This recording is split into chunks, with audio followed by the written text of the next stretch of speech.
നമസ്കാരം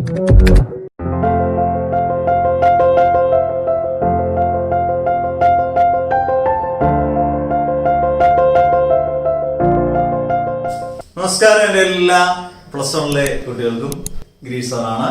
നമുക്ക് ഡയമെൻഷൻ എന്ന് പറയുന്ന ഒരു വലിയ ചാപ്റ്റർ നമ്മൾ കഴിഞ്ഞിരിക്കുകയാണ്. ഡയമെൻഷനകത്ത് നമ്മൾ ഒരുപാട് കാര്യങ്ങൾ പഠിച്ചു. യൂണിറ്റ്സ് ആൻഡ് മെഷർമെന്റ്സ് എന്നാണ് യൂണിറ്റിന്റെ പേര്. അതിനകത്ത് നമ്മൾ കുറെ കാര്യങ്ങൾ പഠിച്ചു.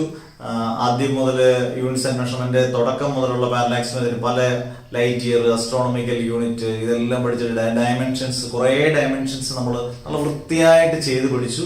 ആദ്യത്തേക്ക് വോളിയൂംസ് കണ്ടു കഴിഞ്ഞാൽ നിങ്ങൾ ക്ലിയർ കട്ടായിട്ട് അത് ഈസി ആയിട്ട് പഠിക്കും, നല്ല വൃത്തിയായിട്ട് പഠിക്കും.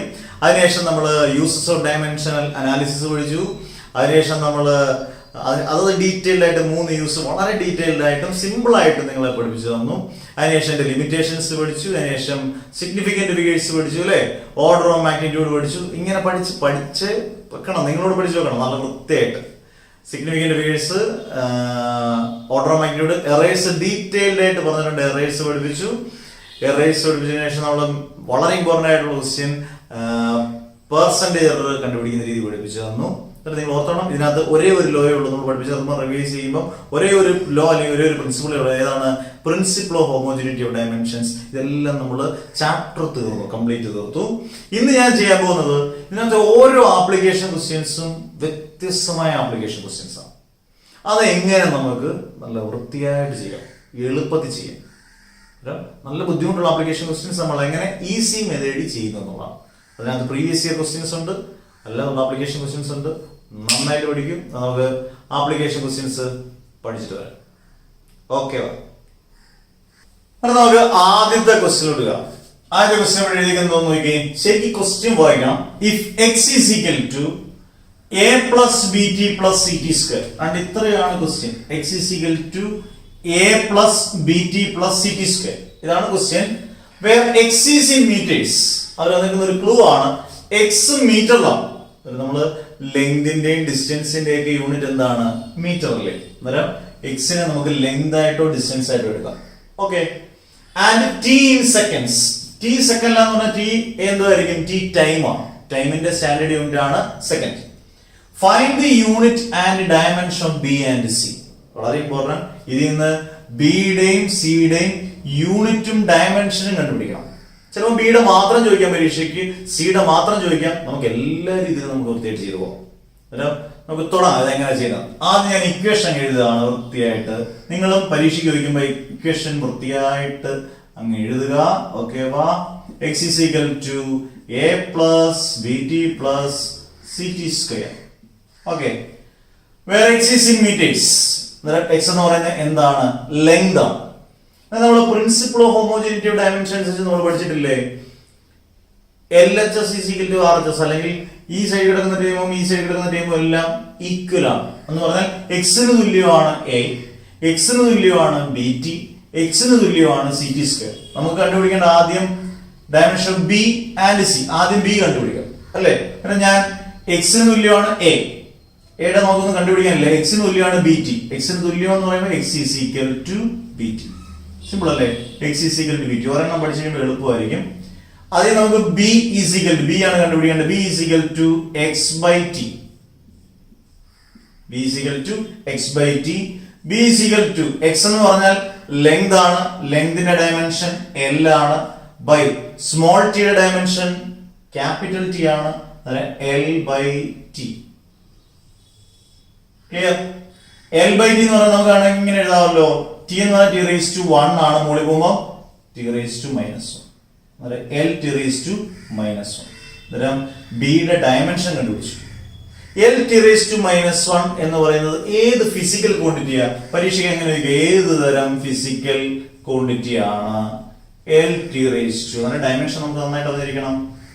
എൽ ടി റേസ് ടു -1 എന്ന് പറഞ്ഞാൽ സ്പീഡ് അല്ലെങ്കിൽ വെലോസിറ്റി. സ്പീഡിന്റെയും വെലോസിറ്റിയുടെയും ഡയമെൻഷൻ ആണ് എൽ ടി റേസ് ടു -1. അതായത് ഫിസിക്കൽ ക്വാണ്ടിറ്റി ഈസ്, പരീക്ഷയ്ക്ക് എങ്ങനെ ചോദിക്കുകയാണെങ്കിൽ physical quantity is speed or velocity. Okay. ഇനി സ്പീഡിന്റെയും വെലോസിറ്റിയുടെയും യൂണിറ്റ് ആൻഡ് ഡയമെൻഷൻ കണ്ടുപിടിച്ച് ഫിസിക്കൽ ക്വാണ്ടിറ്റി പറഞ്ഞിട്ടില്ല എന്ന പോലെ നമ്മൾ അങ്ങ് എഴുതി. സ്പീഡ് അല്ലെങ്കിൽ വെലോസിറ്റി ആണ്. അങ്ങനെയാണ് സ്പീഡിന്റെ വെലോസിറ്റി യൂണിറ്റ് എന്താണ്? യൂണിറ്റ് ഈസ്, രണ്ടിന്റെ യൂണിറ്റ് സെയിം ആണ്. Unit is meter per second. Meter per second. Clear ആയല്ലോ? ഇതാണ് നമ്മുടെ ആദ്യത്തെ ക്വസ്റ്റ്യൻ. ബി നമ്മൾ കണ്ടുപിടിച്ചു. ഇനി ഇതുപോലെ സി കണ്ടുപിടിക്കാം. നിങ്ങൾ ഈസി ആയിട്ട് നിങ്ങൾക്ക് സി കണ്ടുപിടിക്കാം. x is equal to ct square. x is equal to bt കണ്ടുപിടിച്ചു, ബിയുടെ എല്ലാം കണ്ടുപിടിച്ചു. അങ്ങനെയാണെങ്കിൽ x is equal to ct square. ഏതെങ്കിലും ഒരെണ്ണം ആയിരിക്കും പരീക്ഷയ്ക്ക് ചോദിക്കുന്നത്. ഞാൻ രണ്ടുകൂടെ question അതാക്കിയതാണ്. x is equal to ct square. സിയുടെ എങ്ങനെ കണ്ടുപിടിക്കാം? c is equal to x by t square അല്ലേ? നിങ്ങൾ അതിന് പെട്ടെന്ന് പറഞ്ഞതിന്റെ കൂട്ടത്തിൽ x is equal to l by t square. Okay, c is equal to t square മുകളിൽ പോകുമ്പോഴത്തേന് l t raised to minus 2. l t raised to minus 2 പെട്ടെന്ന് മനസ്സിലോടി എത്തണം. അതാണ് ഡയമെൻഷൻ നന്നായിട്ട് അറിഞ്ഞിരിക്കണം.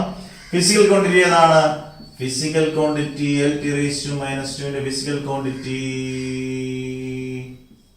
പെട്ടെന്ന് നിങ്ങൾക്ക് ഈ സമയത്ത് പറയണം. Represents acceleration. ആക്സിലറേഷൻ ആണ്. ഓക്കെ, ആക്സിലറേഷൻ ആണ്. അങ്ങനെയാണ് ഈ ആക്സിലറേഷന്റെ യൂണിറ്റ് എന്താണ്? Unit is meter per second square. കേട്ടോ? ക്ലിയർ? ഒരു 3 mark, 2 or 3 mark, sure 2 or 3 mark question. എത്ര എളുപ്പത്തിൽ നമുക്ക് പഠിക്കാൻ പറ്റും. സിമ്പിൾ ആയിട്ട് പഠിക്കാം. നിങ്ങൾ 1-2 വട്ടം ആപ്ലിക്കേഷൻ ക്വസ്റ്റ്യൻസിൽ തിയറി പാർട്ട് നല്ല വൃത്തിയായിട്ട് പഠിച്ചതിന് ശേഷം ആപ്ലിക്കേഷൻ ക്വസ്റ്റ്യൻ കൂടുതൽ പ്രാധാന്യം പ്രശ്നം കൊടുക്കണം. ആപ്ലിക്കേഷൻ ക്വസ്റ്റ്യൻസ് ആണ് കൂടുതൽ ചോദിക്കുന്നത്. വളരെ സിമ്പിൾ ആയിട്ട് ആദ്യത്തെ തീർന്നില്ലേ? ഒരു വട്ടം കണ്ട് ഒന്നുകൂടെ കണ്ടൊക്കെ നോക്കണം സംശയമുള്ളവർ. എന്നിട്ട് ഡൗട്ട് ഉണ്ടെങ്കിൽ എന്തെങ്കിലും വാട്സാപ്പിനകത്ത് മെസ്സേജ് അയച്ചാൽ ഞാൻ ക്ലിയർ ചെയ്ത് തരും. ആദ്യത്തെ ക്വസ്റ്റ്യൻ ക്ലിയർ ആയി. ഇതോട്ട് യാതൊരു ബന്ധമില്ലാത്ത അടുത്തൊരു ക്വസ്റ്റ്യനിലോട്ടാണ് നമ്മൾ പോകാം. എന്നിട്ട് നമുക്ക് രണ്ടാമത്തെ ക്വസ്റ്റ്യൻ ശരിക്കും ക്വസ്റ്റ്യൻ വായിക്കണം. In van der Waals equation. ഞെട്ടിയോ? Van der Waals equation. Van der Waals equation എന്ന് പറയുന്നത് കെമിസ്ട്രിയിൽ പഠിക്കുന്ന ഒരു ഇക്വേഷൻ ആണ്. നമ്മൾ നോക്കണ്ട, ഫിസിക്സിനകത്ത് ചോദിച്ചിട്ടുണ്ട്. In van der Waals equation, ഇത് പ്രീവിയസ് ഇയർ ക്വസ്റ്റ്യൻ ആണ് കേട്ടോ. p plus a by v square, p plus a by v square into v minus b is equal to rt. ഇതാണ് വാൻ ഡെർ വാൾസ് ഇക്വേഷൻ. ഇത്രയാണ് van der Waals equation. അവരുടെ question ഇതാണ്. What are the dimensions of constants a and b? ഇവിടെ എയുടെയും ബിയുടെയും കോൺസ്റ്റന്റുകൾ കണ്ടുപിടിക്കുക. എയുടെയും ബിയുടെയും കോൺസ്റ്റന്റുകൾ കണ്ടുപിടിക്കുക. അപ്പൊ നമുക്കൊന്ന് ചെയ്ത് നോക്കാം. എന്നിട്ട് നമുക്ക് ആദ്യം ഇക്വേഷൻ എഴുതാം. p plus a by v square into v minus b is equal to rt. എല്ലാത്തിനും ഒരു വൃത്തിയായിട്ടൊക്കെ ചെയ്യുന്ന ഒരു മെത്തേഡിൽ തന്നെ ചെയ്ത് നോക്കണം. p plus a by v square into v minus b is equal to rt. Okay, നമുക്ക് കണ്ടുപിടിക്കേണ്ട എന്തൊക്കെയാണ്? എയും ബിയും ആണ്. നിങ്ങൾ ആലോചിക്കുന്നുണ്ടായിരിക്കും ഇതിനകത്ത് p എന്താണ്, v എന്താണ്?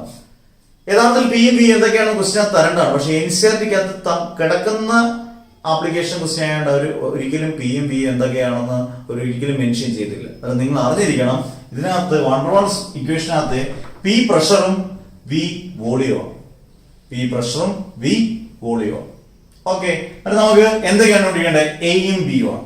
നമുക്ക് ഇതേപോലെ principle of homogeneity of dimensions എടുക്കാം. അതിനകത്ത് p plus a by v square എന്ന് പറയുന്ന ടേം എടുക്കാന്ന് വെച്ചു. p ഏതിന് തുല്യമാണ്? a by v square തുല്യമാണ്. അതായത് നമുക്ക് ഇങ്ങനെ എഴുതാം. ഈ ടേമും ഇത് രണ്ട് ടേമാണ്. ഈ ടേമിന് തുല്യമാണെങ്കിൽ ഇങ്ങനെ എഴുതാമല്ലോ. p is equal to a by v square. അങ്ങനെ എടുക്കട്ടെ. അതായത് ഈ ഒരു ടേം അങ്ങ് എടുത്തു. p plus a by v square. ഈ ടേമിന് തുല്യമാണ് according to the principle of homogeneity of dimension. നിങ്ങൾ വേണമെങ്കിൽ അതുകൂടെ എഴുതിക്കൂ. p is equal to a by v square. അതിൽ നിന്ന് നമുക്ക് കണ്ടുപിടിക്കേണ്ടത് a ആണ്. a is equal to p into v square. അന്നേരം a is equal to p എന്ന് പറഞ്ഞാൽ പ്രഷറാണ്. പ്രഷറിന്റെ ഡയമെൻഷൻ എന്തുവാ? ml raised to minus 1 t raised to minus 2. അന്നേരം ഡയമെൻഷൻ അറിഞ്ഞില്ലെങ്കിൽ എഴുതാൻ പറ്റത്തില്ല.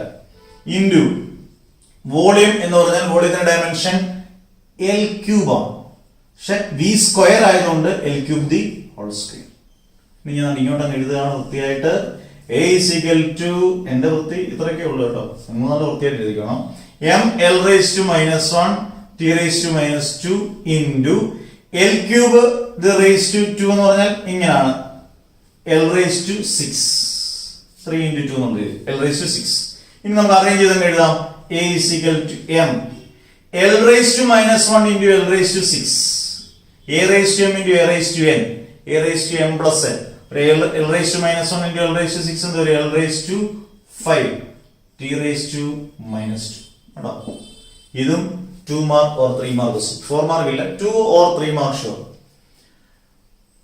2 or 3 mark.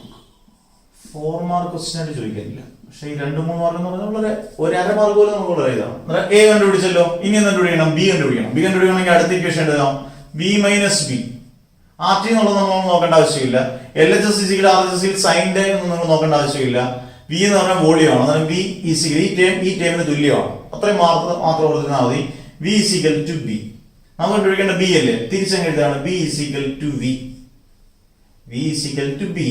ഈ രണ്ട് ടേമും ഈക്വൽ ആണ് according to principle of homogeneity of dimension. അങ്ങനെയാണെങ്കിൽ വി ഈസിക്കൽ ടു ബി, തിരിച്ച് B is equal to V. B is equal to V എന്ന് പറഞ്ഞാൽ വോളിയമാണ്. വോളിയത്തിന്റെ ഡയമെൻഷൻ എന്താണ്? L cube. കണ്ടോ? അത് നിങ്ങൾ നോക്കിയേ, ഓരോ ക്വസ്റ്റ്യനും ഓരോ രീതിയിലും പല ടൈപ്പ് ക്വസ്റ്റ്യൻസ് ആണ് ഡയമെൻഷൻസ് ചോദിക്കുന്നത്. ഇങ്ങനെയുള്ള ആപ്ലിക്കേഷൻ ക്വസ്റ്റ്യൻസ് നന്നായിട്ട് പഠിക്കണം, തിയറി എല്ലാം പഠിച്ചതിന് ശേഷം. അപ്പോഴാണ് പ്ലസ് വൺ ബുദ്ധിമുട്ടായിട്ട് നമുക്ക് തോന്നുന്നത്. പക്ഷെ നല്ല വൃത്തിയായിട്ട് പഠിച്ചാൽ പ്ലസ് വൺ വളരെ വളരെ ഈസിയാണ്. ഇത്രയും ക്ലിയർ ആയല്ലോ. അത് നന്നായിട്ട് നോക്കുക. നോട്ട്സിനകത്ത് കൃത്യമായിട്ട് എല്ലാ കാര്യങ്ങളും കൊടുത്തേക്കും. ഓക്കെ, അടുത്ത ടോപ്പിക്കിലോട്ട് പോവാം. നമുക്ക് അടുത്ത മൂന്നാമത്തെ ക്വസ്റ്റ്യനിലേക്ക് പോവാം. മൂന്നാമത്തെ ക്വസ്റ്റ്യൻ കാണുമ്പോൾ തന്നെ ഇതും ഒരു എസ്സേ പോലെ കിടക്കുന്ന ക്വസ്റ്റ്യൻ. എന്നാൽ തന്നെ പ്ലസ് വണ്ണിലെ കുട്ടികൾ ഇത് എഴുതണ്ട, കാരണം ഇതെന്തും വേണ്ടി വായിച്ചു നോക്കാറുണ്ട്. പക്ഷെ ഇത് 2 മാർക്കിന് ചോദിക്കാം, 3 മാർക്കിന് ചോദിക്കാം, 4 മാർക്കിന് ചോദിക്കാം. പല രീതിയിലുണ്ട് ഈ ക്വസ്റ്റ്യൻ ചോദിക്കുന്നത്. ഒരുപാട് വർഷം ഷുവർ ക്വസ്റ്റ്യൻ ആയിട്ട് ഒരുപാട് വർഷം റിപ്പീറ്റ് ചെയ്ത് നിങ്ങൾ പ്രീവിയസ് ക്വസ്റ്റ്യൻ പേപ്പർ നോക്കിയാൽ മതി. റിപ്പീറ്റ് ചെയ്ത് ചോദിക്കുന്ന ഒരു ക്വസ്റ്റ്യൻ ആണിത്. ചിലപ്പോൾ ഇവിടെ വരെ ചോദിക്കും what is the percentage in P. പിന്നെ 4 മാർക്കിനാകുമ്പോൾ അത് 3 മാർക്കിന് ചോദിക്കാം, 2 മാർക്കിന് ചോദിക്കുക. പല രീതിയിൽ ചിലപ്പം ഇവിടെ വരെ ചോദിക്കാം. ഇതുകൂടെ ചേർത്ത് ചോദിക്കുമ്പോൾ 4, മൊത്തോടെ ചേർത്ത് ചോദിക്കുമ്പോൾ 4 മാർക്ക്. എന്നിട്ട് 2 മാർക്ക്, 2 മാർക്ക്, 3 മാർക്ക്, 4 മാർക്ക്. അതിനെല്ലാം പറ്റിയൊരു ക്വസ്റ്റ്യൻ ആണ്. ഞെട്ടേണ്ട ആവശ്യമില്ല, ഞാൻ വായിച്ച് കേൾപ്പിക്കാം. എ ഫിസിക്കൽ ക്വാണ്ടിറ്റി പി, ഒരു ഫിസിക്കൽ ക്വാണ്ടിറ്റി ആണ് P, is related to 4 observables. 4 variables എന്നുള്ളതാണ്. A, B, C and D. ഇതാണ് 4 ഒബ്സർവബിൾസ് അല്ലെങ്കിൽ 4 വേരിയബിൾസ്. ആസ് പി ഈസിക്കൽ, ഒരു ഇക്വേഷൻ പറഞ്ഞുകൊണ്ട് ഇക്വേഷൻ ശരിക്കും വായിച്ചു നോക്കണം. P is equal to a cube b square by root cd. അതിനെ ആദ്യം അങ്ങ് എഴുതുന്നു. P is equal to a cube b square by root cd. ഇവിടെ നിങ്ങൾ ശരിക്കും ശ്രദ്ധിക്കേണ്ടത് റൂട്ടിനകത്ത് സിയും ഡിയും ഉണ്ട്. പല വർഷം ക്വസ്റ്റിനകത്ത് റൂട്ട് സി ഇൻറ്റു ഇങ്ങനെയും കൊടുക്കും, റൂട്ട് സി ഇൻറ്റു ഡി. ഇത് റൂട്ട് സി ഡി ആണോ? അല്ല. അന്നേരം ശരിക്കും ക്വസ്റ്റ്യൻ വായിക്കണം. ഇതൊക്കെ നമുക്ക് പിന്നീട് ചെയ്ത് നോക്കാം. ഇപ്പം ആ ക്വസ്റ്റ്യൻ ഞാൻ അതുപോലെ എഴുതി. ദി പെർസെന്റേജ് റിംഗ്, ഓരോന്നിന്റെയും percentage A, B, C and D as എയുടെയും ബിയുടെയും സിയുടെയും ഡിയുടെയും പെർസെന്റേജ് എന്ന് പറയുന്നത് എയുടെ 1%, 3%, ബിയുടെ സിയുടെ 4%, ഡിയുടെ 2% എന്നൊരു തന്നിട്ടുണ്ട്, ക്വസ്റ്റ്യൻ തന്നിട്ടുണ്ട്. What is the percentage ring P? അതെല്ലാവരും എന്ത് ചെയ്യും അറിയോ? 1 + 3 + 4 + 2, 1 + 3 4 + 4 8, 8 + 2 10%. അങ്ങനെ കണ്ടുപിടിക്കാനല്ല, അവര് അത്ര മോശക്കാരല്ല എൻസിആർടിയുടെ ക്വസ്റ്റ്യൻ ഇട്ടേക്കുന്നത്. നമ്മൾ ശ്രദ്ധിച്ചോണം. അങ്ങനെ അല്ല കണ്ടുപിടിക്കേണ്ട, അത് കണ്ടുപിടിക്കാൻ നോക്കാം. ഇത്രയും ഭാഗം നമുക്ക് ആദ്യം കണ്ടുപിടിക്കാം, ഇത്രയും സെക്ഷൻ. ഓക്കെ, ഇതിനാണ് നിങ്ങളുടെ സ്കൂളുകളിലൊക്കെ പലപ്പോഴും കൺഫ്യൂഷൻ ഉണ്ടാക്കാൻ വേണ്ടി എറർ ഇന്നെ ഡിവിഷൻ, എറർ ഇന്നെ മൾട്ടിപ്ലിക്കേഷൻ ഒക്കെ പഠിക്കുന്നത്. നമുക്ക് ഈസി ആയിട്ട് പഠിക്കാം. നോക്കിക്കോണം.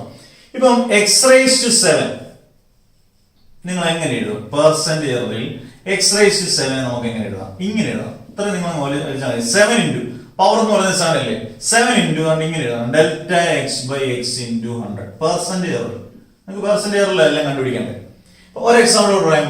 y⁻⁹ നിങ്ങൾ എങ്ങനെ എഴുതും? പെട്ടെന്ന് പറഞ്ഞേ. 9 ഇൻറ്റു Δy/y × 100 അല്ലേ?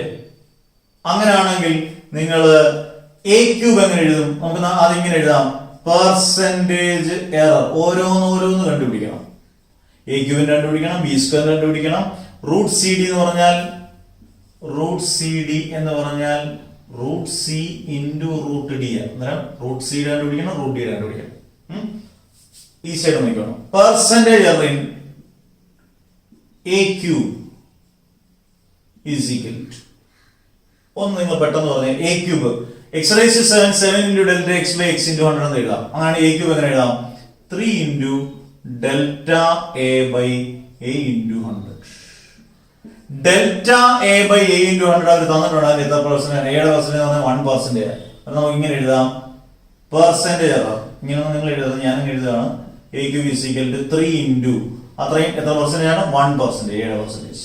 3 ഇൻറ്റു 1% എന്ന് പറഞ്ഞാൽ 3%. ഒരെണ്ണം കണ്ടുപിടിച്ചല്ലോ. അടുത്തത് ഞാൻ ഇതങ്ങ് തുടക്കുകയാണ്. കൈവച്ച് തുടക്കരുത്. ഓക്കെ, അന്നേരം അടുത്തത് percentage error in B square. A cube കണ്ടുപിടിച്ചു, B square. Percentage error in, വേണമെങ്കിൽ ഈ ക്വസ്റ്റ്യൻ ഒക്കെ സ്കിപ്പ് ചെയ്തൊക്കെ അങ്ങ് ചെയ്യുക. പക്ഷെ നമുക്കിത് ചെയ്യിപ്പിക്കാൻ കഴിഞ്ഞാൽ നിങ്ങൾക്ക് പരീക്ഷ വരുമ്പോൾ പാടായിരിക്കും. അതിനാണ് എല്ലാ ക്വസ്റ്റ്യൻ, ടഫായിട്ടുള്ള ക്വസ്റ്റ്യൻ ഒക്കെ നല്ല പോലെ പറഞ്ഞു തരുന്നത്. In B square, percentage in B square ഇങ്ങനെ എഴുതാം, 2 ഇൻറ്റു ഇത്രേ ഉള്ളൂ, delta B by B into 100. Okay, അന്നേരം 2 into delta B by B into 100. ബിയുടെ പെർസെന്റേജ് തന്നിട്ടുണ്ട്, രണ്ടാമത് നടക്കുന്നത് 3%. അതായത് 2 ഇൻറ്റു 3% എന്ന് പറഞ്ഞാൽ 6%.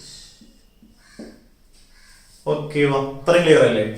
ഇനി നമുക്ക് root C D. Root C D എന്ന് പറയുമ്പോൾ ഞാൻ മുമ്പേ പറഞ്ഞു, root C into root D എന്ന് എഴുതാം. ഈ റൂട്ട് എ നമുക്ക് എ റേസ് ടു ഹാഫ് എന്ന് എഴുതാം. അങ്ങനെയാണെങ്കിൽ റൂട്ട് സി നമുക്ക് സി റേസ് ടു ഹാഫ് എന്നും റൂട്ട് ഡി എ നമുക്ക് ഡി റേസ് ടു ഹാഫ് എന്നും എഴുതാമല്ലോ. അന്നേരം റൂട്ട് സി ഡി എ നമുക്ക് ഇങ്ങനെ എഴുതാം. നോക്കിക്കോണം, റൂട്ട് സി ഡി എ. ആദ്യം ഞാൻ റൂട്ട് സിയുടെ കണ്ടുപിടിക്കുന്നു, പിന്നെ റൂട്ട് ഡി, രണ്ടായിട്ട് കണ്ടുപിടിക്കാം. കാരണം രണ്ടിന് 2% എററിന്റെ വാല്യൂ വന്നിട്ടുണ്ട്. Percentage error in root C. Root C നമുക്ക് ഇങ്ങനെ എഴുതാമെന്ന് പറഞ്ഞേ, റൂട്ട് എ എന്ന് പറഞ്ഞാൽ എ റേസ് ടു ഹാഫ് ആണെങ്കിൽ റൂട്ട് സി എന്ന് പറഞ്ഞാൽ സി റേസ് ടു ഹാഫ് അല്ലേ? സി റേസ് ടു ഹാഫ് ആകുമ്പോൾ നമ്മൾ എങ്ങനെ എഴുതും പറഞ്ഞേ? Half into delta C by C into 100. Half into delta C by C into 100. സംശയം ഉണ്ടെങ്കിൽ ഒന്നുകൂടെ കേട്ട് നോക്കിയാൽ മതി. സിയുടെ പെർസെന്റേജ് അവർ തന്നിട്ടുണ്ട് 4%. അന്നേരം ഹാഫ് ഇൻറ്റു 4%. 4 ഇൻറ്റു വെട്ടിപ്പോയി 2%. ഓക്കെ, വാ, നമ്മള് 3 കണ്ടുപിടിച്ചു, റൂട്ട് സി വരെ കണ്ടുപിടിച്ചു. ഇനി നമുക്ക് ഡി ഉണ്ട് അല്ലെ? അടുത്ത എന്ത് ചെയ്യണം? Percentage error in root D or D raise to half. എങ്ങനെ കണ്ടുപിടിക്കും? Half into delta D by D into 100 is equal to half into ഡിയുടെ പെർസെന്റേജ് തന്നിട്ടുണ്ട് 2%. ഹാഫ് ഇൻറ്റു ഇത്രയും ഭാഗത്തിന് പകരം 2%. 2 ഇൻറ്റു വെട്ടിപ്പോയി 1%. നമ്മള് എ ക്യൂബ് ഇതിനെ 4ആയിട്ട് സ്പ്ലിറ്റ് ചെയ്തു. ഒന്നുകൂടെ പറയാം, എ ക്യൂബിന്റെ കണ്ടുപിടിച്ചു കഴിഞ്ഞു, ബി സ്ക്വയറിനെ കണ്ടുപിടിച്ചു, റൂട്ട് സിയുടെ കണ്ടുപിടിച്ചു, അത് സി റേസ് ഹാഫ് ആയിട്ട് കണ്ടുപിടിച്ചു, റൂട്ട് ഡി അല്ലെങ്കിൽ ഡി റേസ് 4 എണ്ണത്തിനെ കണ്ടുപിടിച്ചു. ഇനി ഇപ്പൊ നമുക്ക് കിട്ടിയിരിക്കുന്ന വാല്യൂ നോക്കി, എ ക്യൂബിന്റെ 3%, അടുത്ത 6%, ബി സ്ക്വയറിന്റെ സി റേസ് ടു ഹാഫിന്റെ 2%, 1%. ഇതെല്ലാം കൂടെ കൂട്ടിയാൽ നമുക്ക് ടോട്ടൽ പെർസെന്റേജ് കിട്ടും. അന്നേരം നമുക്ക് ഇവിടെ വരെ ഉള്ളതാണ്. ടോട്ടൽ പെർസെന്റേജ് കണ്ടുപിടിച്ച ശേഷം ബാക്കിയുള്ള ക്വസ്റ്റ്യനിലോട്ട് നോക്കാം. ഓക്കെ, ഇത്രയും ക്ലിയർ ആയി? സംശയങ്ങളൊന്നുമില്ല. ഇപ്പൊ നമ്മള് ക്ലാസ് ഇരിക്കുന്ന പോലെയാണ്, എഫക്റ്റിലാണ് ഇരിക്കുന്നത്. നല്ല വൃത്തിയായിട്ട് കേട്ട് നല്ലപോലെ മനസ്സിലാക്കണം. ഇത്രയും ഓക്കെ. ബാക്കി നമ്മള് എ ക്യൂബിന്റെ ബി സ്ക്വയറിന്റെ റൂട്ട് സിയുടെ റൂട്ട് ഡിയുടെ ഇത്രയും പെർസെന്റേജ് നമ്മൾ എറർ കണ്ടുപിടിച്ചു. ഓരോന്നിന്റെ വാല്യൂസ് കിട്ടി. ഇനി നമുക്ക് ഈസി ആയിട്ട് എന്ത് ചെയ്യാം? Total percentage in P, total percentage in P equal ഓരോന്നിന്റെ കൂട്ടിക്ക് എ ക്യൂബിന്റെ 3%, പ്ലസ് ബി സ്ക്വയർ 6%, റൂട്ട് സിയുടെ 2% പ്ലസ് 1%. ഓക്കെ, നിങ്ങൾ നോക്കി ടോട്ടൽ പെർസെൻറ്റേജ്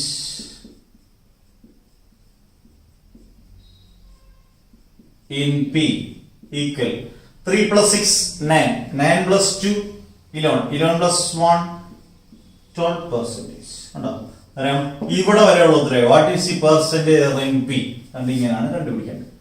അന്നേരം ഇങ്ങനെ ഏത് ക്വസ്റ്റ്യൻ തന്നാലും ഇപ്പൊ നിങ്ങൾക്ക് കണ്ടുപിടിക്കാൻ എളുപ്പമല്ലേ? ഇങ്ങനെ കണ്ടുപിടിക്കുന്നത് ഇതാണ് ഇതിനകത്ത് ഏറ്റവും ടഫായിട്ടും ഏറ്റവും കൂടുതൽ ചോദിച്ചിരിക്കുന്ന ക്വസ്റ്റ്യൻ. അന്നേരം ഇവിടെ കൊണ്ട് തീർന്നിട്ടില്ല. 3 മാർക്ക് വരെ ഇവിടെ വരെ ചോദിക്കാം. 4 മാർക്കാണ് ഇതാണ് ഇങ്ങനെ ഒരു ക്വസ്റ്റ്യൻ ഉണ്ട്. The value of P is calculated by using the above relation is found to be. Okay, കാണും ഞെട്ടണ്ട. ഈ പിയുടെ വാല്യൂ പിക്കകത്ത് ഇതിന്റെ എക്കും ബിക്കും സിക്കും ഡിക്കും ഒക്കെ അവരൊരു വാല്യൂ കൊടുത്തപ്പോൾ അവർക്ക് കിട്ടിയ ഒരു ഉത്തരവാണ് 3.763. അങ്ങനെയാണ് ക്വസ്റ്റ്യൻ നമ്മൾ ഇതാ വെച്ചിരിക്കുന്നത്. To what value should you round off the result? ഏത് വാല്യൂവിൽ നമ്മൾ ഇത് റൗണ്ട് ഓഫ് ചെയ്യും? ഇത് എങ്ങനെ റൗണ്ട് ഓഫ് ചെയ്ത് ഇത് എഴുതാൻ പറ്റും? നമുക്ക് കിട്ടിയ ഉത്തരത്തിനനുസരിച്ച്, നമുക്ക് കിട്ടിയ ഉത്തരം എത്ര? 12%. അതിനനുസരിച്ച് ഈ വാല്യൂവിനെ റൗണ്ട് ഓഫ് ചെയ്യണം. ഞാൻ റൗണ്ട് ഓഫ് ചെയ്യാൻ പഠിപ്പിച്ചു കഴിഞ്ഞ ക്ലാസ്സിൽ, കഴിഞ്ഞ വോളിയത്തിൽ പെർസെന്റേജ് അതിനകത്ത് കൃത്യമായിട്ട് ഞാൻ റൗണ്ട് ഓഫ് ചെയ്യാൻ പഠിപ്പിച്ചു. നമുക്ക് 2 ഡിജിറ്റ് മതി, അതായത് 3.76 വരെ പോയിന്റ് കഴിഞ്ഞ് 2 ഡിജിറ്റ് മതി. റൗണ്ട് ഓഫ് ചെയ്യുമ്പോൾ കുറെ മര്യാദകളൊക്കെ പാലിക്കണം അല്ലെ? നമുക്ക് നോക്കാം. ഇതിനകത്ത് പി നമുക്ക് ഉത്തരം കിട്ടിയതിനനുസരിച്ച് റൗണ്ട് ഓഫ് ചെയ്യാൻ ഉത്തരം കിട്ടിയ എത്രയാണ്? P equal to 12%. അതിനകത്ത് എത്ര സിഗ്നിഫിക്കന്റ് ഫിഗേഴ്സ് ഉണ്ട്? 1ഉം 2ഉം 2 സിഗ്നിഫിക്കന്റ് ഫിഗേഴ്സ് ഇല്ലേ? 12 എന്ന് പറഞ്ഞാൽ എത്ര സിഗ്നിഫിക്കന്റ് ഫിഗേഴ്സ് ആണ്? 2 സിഗ്നിഫിക്കന്റ് ഫിഗേഴ്സ്. 2 സിഗ്നിഫിക്കന്റ് ഫിഗേഴ്സ് ആണ് നമുക്ക് ഉത്തരത്തിലുള്ളത്. അന്നേരം റൗണ്ട് ഓഫ് ചെയ്യുമ്പോഴും നമുക്ക് എത്രയേ പാടുള്ളൂ? 3 സിഗ്നിഫിക്കന്റ് ഫിഗേഴ്സേ പാടുള്ളൂ. 3.763 ആണ്. 3.7 വരെ വരാൻ പാടുള്ളൂ. അന്നേരം 2 ആവും. കാരണം ഇവിടെ 2 സിഗ്നിഫിക്കന്റ് ഫിഗേഴ്സ് ഉണ്ട്. ഇവിടെ നമുക്ക് റൗണ്ട് ഓഫ് ചെയ്യുമ്പോൾ 2 ആകണം. എന്നിട്ട് നിങ്ങൾ നോക്കേണ്ടത് 3.7 കിടക്കണം. പക്ഷെ 7 അപ്പുറത്ത് കിടക്കുന്ന ആള് ചില്ലറക്കാരനല്ല, 6. നമ്മൾ റൗണ്ട് ഓഫ് ചെയ്യുമ്പോൾ എന്ത് പഠിച്ചേക്കുന്നത്? 5 5-നെക്കാട്ടി കൂടുതലാണെങ്കിൽ ഇപ്പുറത്ത് കിടക്കുന്ന ഡിജിറ്റിന്റെ കൂട്ടത്തിൽ 1 ആഡ് ചെയ്യണം. എന്നിട്ട് നിങ്ങൾ നോക്കി, ഇത് 6 അല്ലേ? അന്നേരം ഇതിന്റെ ഇപ്പുറത്ത് കിടക്കുന്ന ഡിജിറ്റ് എന്ന് പറയുന്നത് 7. അതിന്റെ കൂട്ടത്തിൽ 1 ആഡ് ചെയ്താൽ എന്ത് കിട്ടും? 3.8.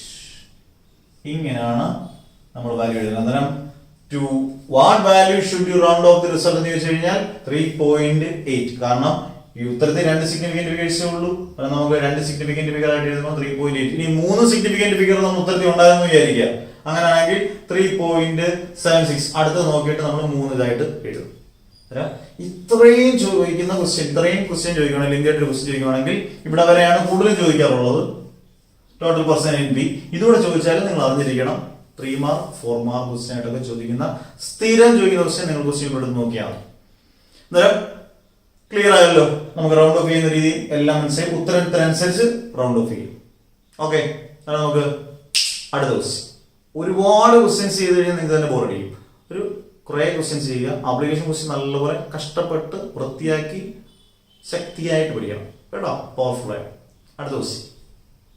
ഓക്കെ, അടുത്ത ക്വസ്റ്റ്യൻ ഒരു വലിയൊരു ക്വസ്റ്റ്യൻ കഴിഞ്ഞതിന് ശേഷം ഒരു ആശ്വാസമാണ്, ഒരു ചെറിയൊരു ക്വസ്റ്റ്യൻ. അതിനുവേണ്ടിയാണ് ഈ ക്വസ്റ്റ്യൻ പറഞ്ഞേക്കുന്നത്.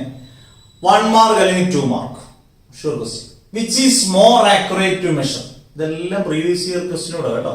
Which is more accurate to measure vernier calipers? +1 കുട്ടികൾ ചിലപ്പം കേട്ട് കാണത്തില്ല, +2 കുട്ടികൾ ചിലപ്പോൾ കേട്ട് കാണുന്നത് ഉറപ്പായിട്ടും.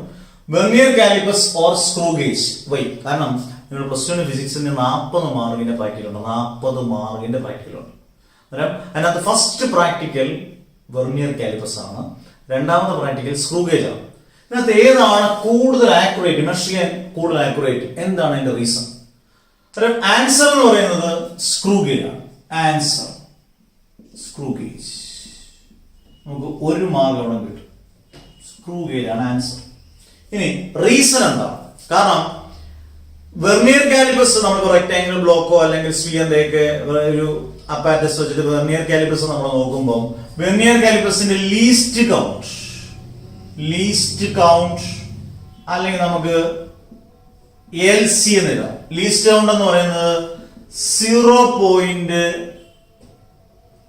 0.01 സെന്റിമീറ്റർ. 0.01 സെന്റിമീറ്റർ ആണ് ലീസ്റ്റ് കൗണ്ട്. ലീസ്റ്റ് കൗണ്ട് എന്ന് പറഞ്ഞാൽ ഒരു ഇൻസ്ട്രുമെന്റ് കൊണ്ട് അളക്കാവുന്ന ഏറ്റവും ചെറിയ കൗണ്ടിനെ പറയുന്ന പേരാണ് ലീസ്റ്റ് കൗണ്ട്. സ്ക്രൂ ഗേജിന്റെ 0.01 മില്ലിമീറ്റർ ആണ്. വെർനിയർ കാലിപ്പസിന്റെ ലീസ്റ്റ് കൗണ്ട് എന്ന് പറയുന്നത് 0.01 നിങ്ങൾ ഇങ്ങനെ എഴുതാം സെന്റിമീറ്റർ ആണ്. സെന്റിമീറ്റർ ആണോ മില്ലിമീറ്റർ ആണോ ഏറ്റവും ചെറുത്? മില്ലിമീറ്റർ ആണ് ചെറുത്. വലുത് സെന്റിമീറ്റർ ആണ്. അന്നേരം വളരെ ചെറിയ മെഷർമെന്റിന്റെ പോലും നമുക്ക് കണ്ടുപിടിക്കാൻ ഏതുകൊണ്ട് സാധിക്കും? Screw gauge. ഉദാഹരണം, നമ്മുടെ തലമുടിയുടെ ഒരു മുടി എടുത്തിട്ട് സ്ക്രൂ ഗേജ് വെച്ച് അതിന്റെ തിക്നെസ് കണ്ടുപിടിക്കാൻ പറ്റും. അന്നേരം അത്രയും ആക്യുറേറ്റ് ആയിട്ട് ഏത് വെച്ച് കണ്ടുപിടിക്കാം? സ്ക്രൂ ഗേജ് വെച്ച് കണ്ടുപിടിക്കാം. Because least count of screw gauge is 0.01 millimetre, but the least count of vernier is 0.01 centimetre. ഇത് ക്ലിയർ ആയിട്ട് പഠിക്കണം. ഇതൊരു ആപ്ലിക്കേഷൻ ക്വസ്റ്റ്യൻ. ഒന്നുകൂടെ പറയാം, ഏതാണ് ഏറ്റവും accurate? Vernier or screw gauge? Screw gauge is the most accurate measurement than vernier calipers because the least count of screw gauge is 0.01 millimetre. Unit എഴുതിയില്ലെങ്കിൽ ഇതങ്ങ് തെറ്റിടും. But the least count of vernier is only 0.01 centimeter. Okay, ഇങ്ങനെ വേണം ഇത്. നമുക്ക് ഒരു question കൂടെ ചെയ്ത് നോക്കാം. ബാക്കി അടുത്ത ആപ്ലിക്കേഷൻ ക്വസ്റ്റ്യൻസ് എല്ലാം അടുത്ത വോളിയത്തിലിടാം. ഒറ്റ ക്വസ്റ്റ്യൻ. ഓക്കെ, അടുത്ത അഞ്ചാമത്തെ ക്വസ്റ്റ്യൻ, ഇന്നത്തെ വോളിയത്തിന്റെ ലാസ്റ്റ് ക്വസ്റ്റ്യൻ. ഇന്ന് നമ്മൾ ഇതുകൊണ്ട് തീർക്കുകയാണ്. നമ്മൾ പറഞ്ഞില്ല വെർനിയർ സ്ക്രൂ ഗേജ്. പെട്ടെന്ന് നമ്മൾ പറയാം, വെർനിയർ സ്ക്രൂ ഗേജ് എന്നാൽ ഏറ്റവും ആക്യുറേറ്റ് ഏതാണ്? സ്ക്രൂ ഗേജ് ആണ്. അങ്ങനെയാണെങ്കിൽ അടുത്ത question, which of the following is more precise? Accuracy എന്നുള്ളത് തന്നെയാണ്. Vernier caliper with 40 divisions on sliding scale. Vernier calipers വന്നിട്ടുണ്ട്. An optical instrument. ഇങ്ങനെ ക്വസ്റ്റ്യൻ അത് വരുവാണെങ്കിൽ നിങ്ങൾ വളരെ ശ്രദ്ധിക്കണം. Optical instrument that can measure the length of order of wavelength of light. ഇതിനകത്ത് ഏതാണ് ഇതിനകത്ത് രണ്ടിനും ഏറ്റവും കൂടുതൽ ആക്യുറേറ്റ്? നിങ്ങളോട് ഇങ്ങനെ ക്വസ്റ്റ്യൻ ഇരിക്കുക, വെർനിയറും സ്ക്രൂ ഗേജും ഒപ്റ്റിക്കൽ ഇൻസ്ട്രുമെന്റ് തന്നാൽ കണ്ണും കൂട്ടി ഉത്തരം പറയാം ഒപ്റ്റിക്കൽ ഇൻസ്ട്രുമെന്റ് ആണ് ഏറ്റവും കൂടുതൽ ആക്യുറേറ്റ്. കാരണം ഇതിനകത്ത് പറയാം ഒപ്റ്റിക്കൽ ഇൻസ്ട്രുമെന്റ് പറഞ്ഞാൽ നമ്മൾ ഈ സിമ്പിൾ മൈക്രോസ്കോപ്പും ടെലിസ്കോപ്പും ഒക്കെ വളരെ സൂക്ഷ്മമായിട്ടുള്ള കാര്യങ്ങളെ നിരീക്ഷിക്കുന്നതിന് വേണ്ടിയുള്ള കാര്യങ്ങളൊക്കെയാണ് മൈക്രോസ്കോപ്പ് ഒക്കെ, അല്ലേ? കാരണം ഒപ്റ്റിക്കൽ ഇൻസ്ട്രുമെന്റ് പറഞ്ഞാൽ അത്രയും സൂക്ഷ്മമായിട്ടുള്ള കാര്യങ്ങളാണ്. അതായിരിക്കും ഏറ്റവും കൂടുതൽ ആക്യുറേറ്റ്. എന്നിട്ട് അവർ പറയുന്നുണ്ട് wavelength of light. Wavelength of light എന്ന് പറയുന്നത് വിസിബിൾ ലൈറ്റ് ആണ്. വിസിബിൾ ലൈറ്റിന്റെ വേവ്ലെങ്ത് എന്നൊക്കെ പറയുന്നത് wavelength 5000 angstrom. പറഞ്ഞാൽ ആംസ്ട്രോം എന്ന് പറഞ്ഞാൽ 5000 into wavelength is equal to 5000 into 10⁻⁻10 ആണ്. അത്രയും മീറ്റർ ആണ്. 10⁻⁻10 എന്ന് പറഞ്ഞാൽ അത്രമാത്രം ചെറുതാണ്. അത്രമാത്രം ചെറുതിന്റെ വരെ നമുക്ക് ആക്യുറേറ്റ് ആയിട്ട് മെഷർ ചെയ്യാം. അന്നേരം ഇതാണ് എപ്പോഴും ഓർക്കുക, വെർനിയർ കാലിപ്പറും ഒപ്റ്റിക്കൽ ഇൻസ്ട്രുമെന്റ് എന്നാൽ ഒപ്റ്റിക്കൽ ഇൻസ്ട്രുമെന്റ് ആണ്. ഇനി വെർനിയർ കാലിപ്പറും സ്ക്രൂ ഗേജും അങ്ങനെ ക്വസ്റ്റ്യൻ ചെയ്തിട്ടുണ്ട്. സ്ക്രൂ ഗേജും ഒപ്റ്റിക്കൽ ഇൻസ്ട്രുമെന്റ് തന്നാലും ഒപ്റ്റിക്കൽ ഇൻസ്ട്രുമെന്റ് ആണ്. അപ്പം ഇവിടെ visible light wavelength of light എന്ന് പറയുമ്പോൾ നിങ്ങൾ എടുത്തെഴുതണം. Because wavelength of light is 5000 ആംസ്ട്രോം.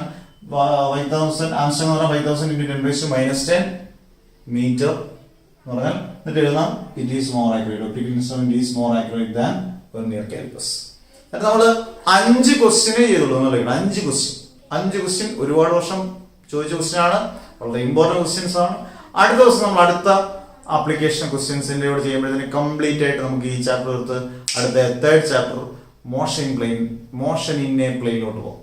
അന്നേരം ഒരുപാട് കാര്യങ്ങൾ പഠിക്കാനുണ്ടെന്ന് 10ാം ക്ലാസ് പോലാണോ? അല്ല.